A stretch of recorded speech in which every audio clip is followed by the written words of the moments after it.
milletin anasıdır. Canım onun fedasıdır. Ürəkdəki yareler şehitlerin yarasıdır. Azerbaycan bu milletin anasıdır. Canım onun fedasıdır. Ürəkdəki yareler şehitlerin yarasıdır. Qarabağın bu milletin gelin bulu diyarıdır. Vətən sözün erenlerin, igidlerin şuarıdır. Bu torpağın karış karış, qədəm qədəm fədasıyım. Şehitlere atalarım, analarım balasıyım. Azerbaycan bu milletin anasıdır. Canım onun fedasıdır. Ürəkdəki yareler şehitlerin yarasıdır. Azerbaycan bu milletin anasıdır. Canım onun fedasıdır.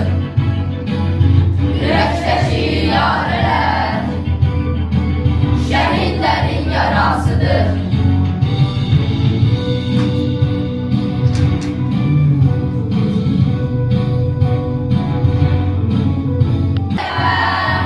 Bize Kur'an, ana vətən, məhəbbətin salıp başa.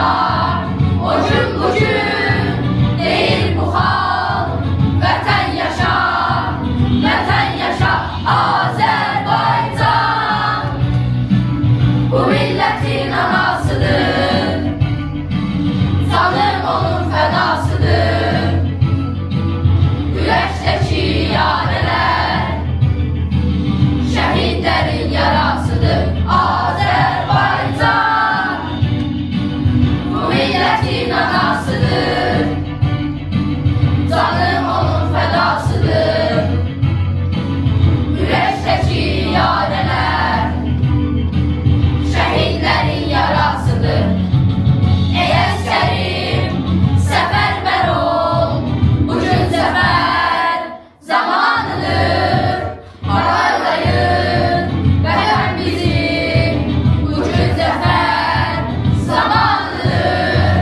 Yarın qara bulutların güneş kimi doğaq gərək. Ayaqlayın bu düşmənin ümidlərin doğaq gərək. Azerbaycan bu milletin anasıdır. Teki yare